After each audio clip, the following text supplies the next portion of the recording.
I just give my love and hope to the family of the young woman who was stabbed this morning or last night in Charlotte by a madman, a lunatic. Just got up and started. It's right on the tape.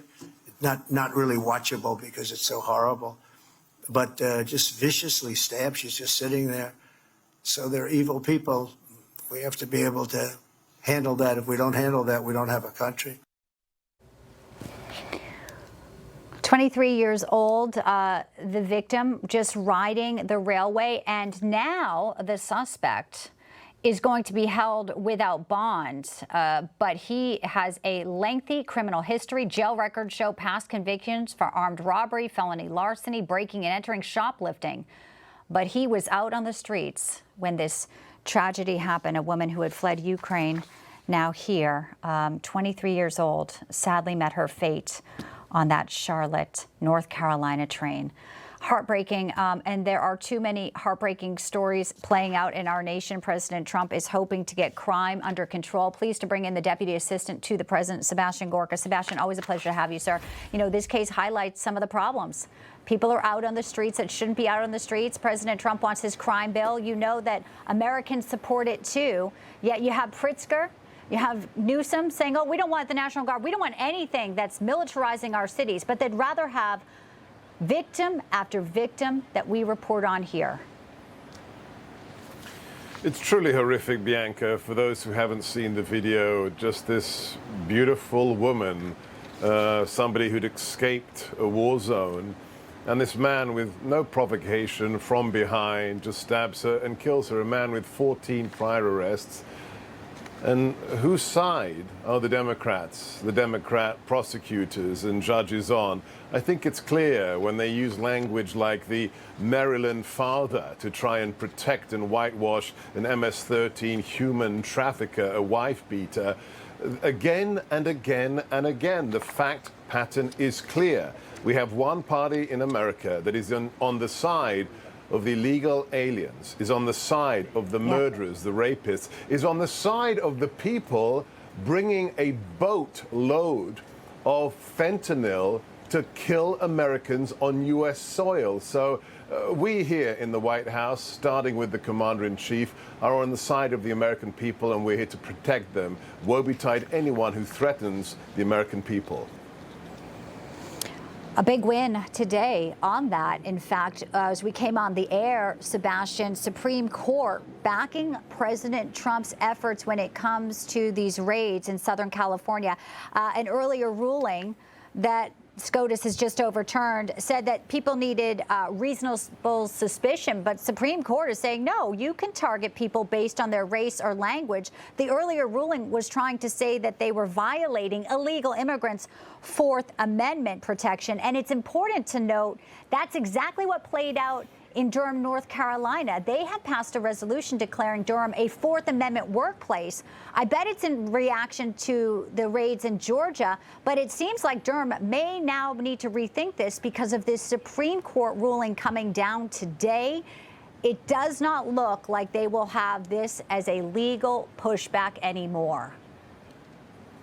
Yeah, look, this is the revenge of common sense, Bianca. That's what defines everything we do in the Trump administration. Number one, there is only one human being on the earth who controls immigration to the United States. That individual is the incumbent president. That is Donald J. Trump. Nobody else gets to decide. Not the mayor of LA, not the governor of California, nobody else. The president decides. And then secondly, again, common sense.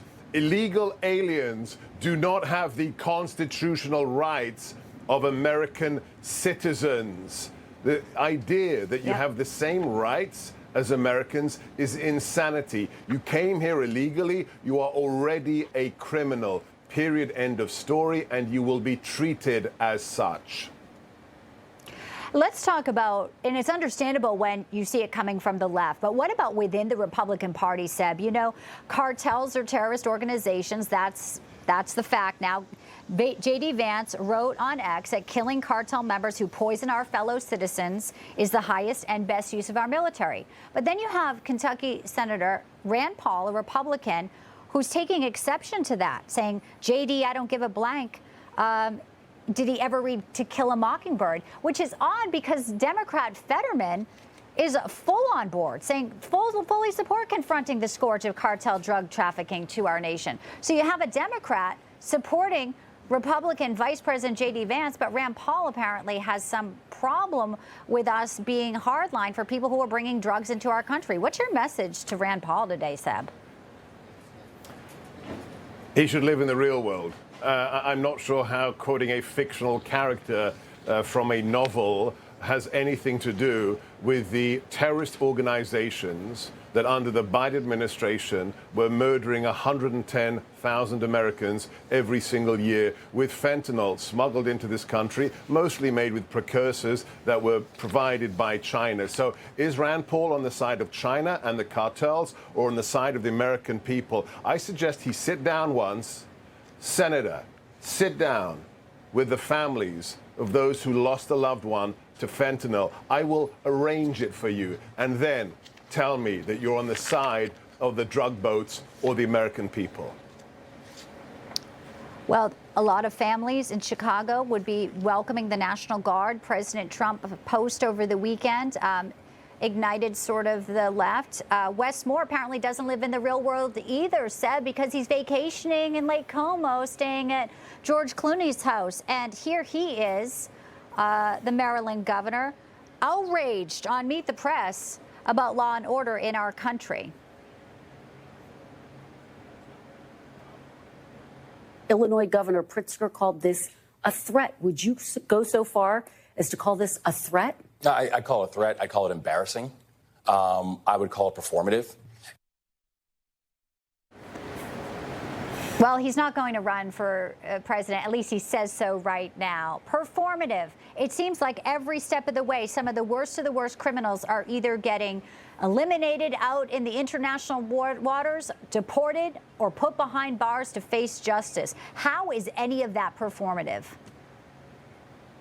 How is it a threat? The only thing we are doing here is restoring law and order. That is a threat to criminals. So just follow the logic of that statement. You're on the side of those for whom law and order is a threat. That means the individual you're playing clips from is on the side of the criminals. Do we need to know anything else? It is to be in D.C. right now with the tourists, the residents crying for joy, taking selfies with the National Guard. People, I've been told, friends arriving at the train station saying, oh my gosh, I feel like I'm not in Mogadishu anymore. I don't have to be worried late at night. Whose side are you on? Ask yourself. We here in the White House are on the side of the American people. Make a choice. Be on our side.